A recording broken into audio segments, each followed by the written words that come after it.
Well, with the situation in Greenland becoming perhaps more unpredictable by the day, I'm joined by Rasmus Jarlov, Conservative Member of Parliament and Denmark's Chairperson of Defence Committee. Thank you, sir, very much for being with us.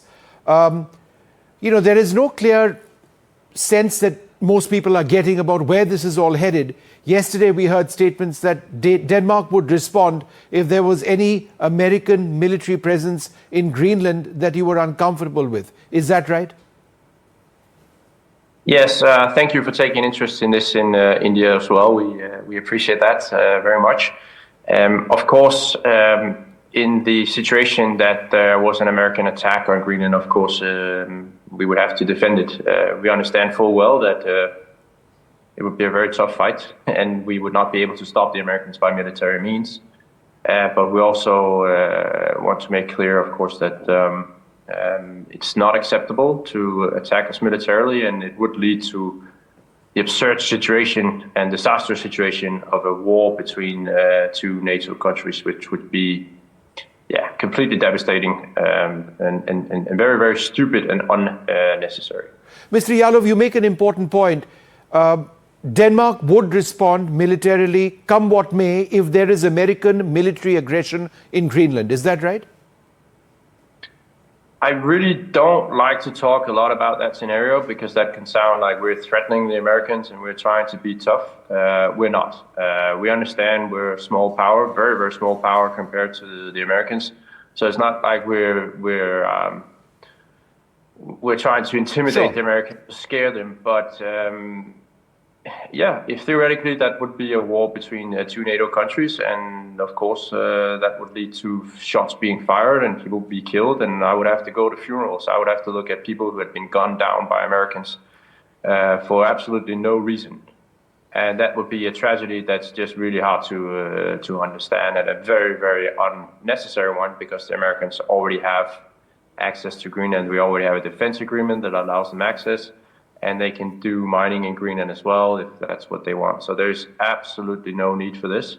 And we really hope we can get it back on track, that it doesn't escalate. Mr. Jarlov, the other point, of course, is that America wants to buy Greenland. Is the sovereignty, the identity of Greenland up for sale? It is not up for sale. We can do a lot of other things for the Americans. And we have never objected to an American presence. That's why we have that defense agreement that allows them to have military bases and a military presence as much as they want. So the Americans definitely do not need to annex Greenland for security purposes, because they already have access to it.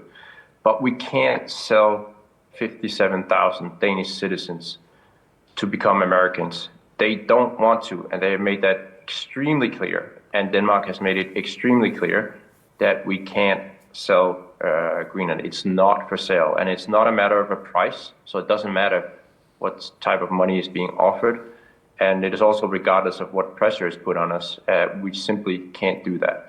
And from there, it is up to the Americans how much they're going to escalate the situation. We hope they don't. We hope it becomes constructive, and they will articulate to us what needs that they have. The problem we have is that since they already have full access to Greenland, it's hard for us to see what more we could do for them. But they have to talk to us. They have to let us know what needs they have, and then we can have a constructive dialogue. But nothing will be achieved by military threats or threats of annexation by other means. That couldn't be achieved by just calling us. Mr. Jarlov, how united are people in Greenland? Are there is there any group which is actually saying, no, let's talk to the Americans, or let us use this opportunity to state the need for Greenland's sovereignty? Do you believe that there are those elements as well? Is that a concern?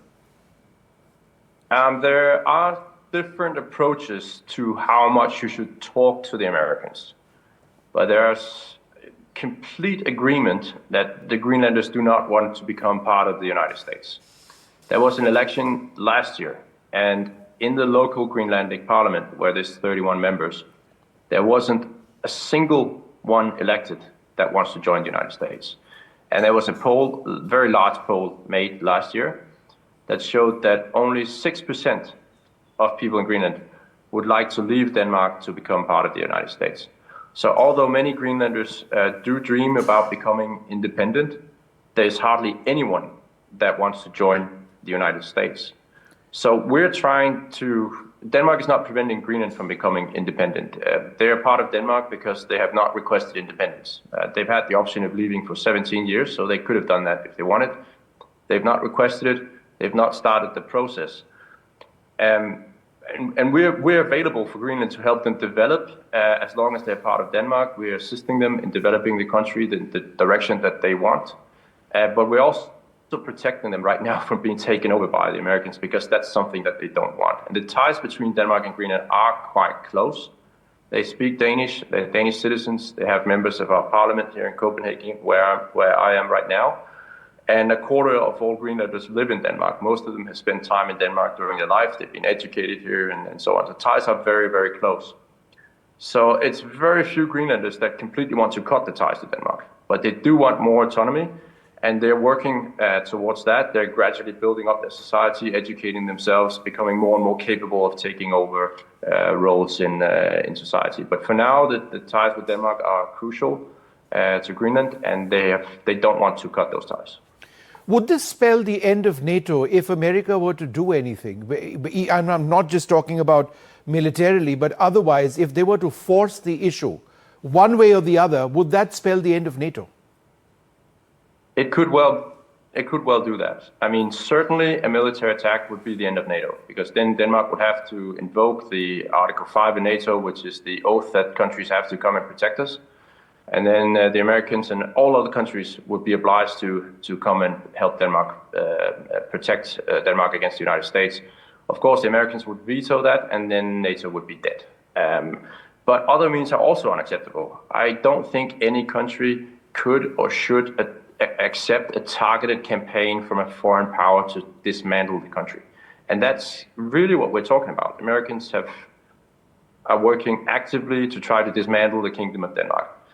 I mean, would India accept that a foreign power went to a province in India, tried to hook up with an independence movement, tried to bribe them into leaving India? I don't think any country would accept such an approach. Denmark is not standing in the way of the Greenlanders becoming independent, not at all. We are we're just there because they haven't asked us not to be there. And we've been there for 600 years. But it seems very, very unacceptable that the Americans are working so actively to sort of trying to dismantle our kingdom. Like if China went to Hawaii, tried to bribe people there into leaving the United States to become part of China, I think they would object quite aggressively against that. Mr. Jarlov, very, very strong views, but very important ones. It's a story that's impacting, global dynamics around the world. Thank you so much for sharing the perspective of Denmark in this very important story. Thank you very much indeed.